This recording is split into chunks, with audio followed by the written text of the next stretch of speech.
他们给一具尸体穿上军装，并在口袋里放上伪造的秘密文件，然后将其投入敌方海域。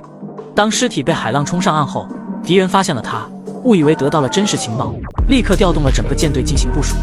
而这具精心布置的假士兵，最终竟改变了整场战争的走向。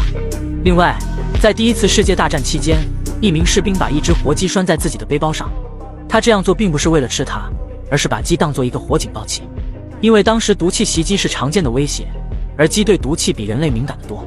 一旦鸡开始呼吸困难、抽搐或者突然死亡，士兵们就会立刻知道毒气来了，马上戴上防毒面具。有时候，正是这些鸡的预警，救下了整个排的士兵。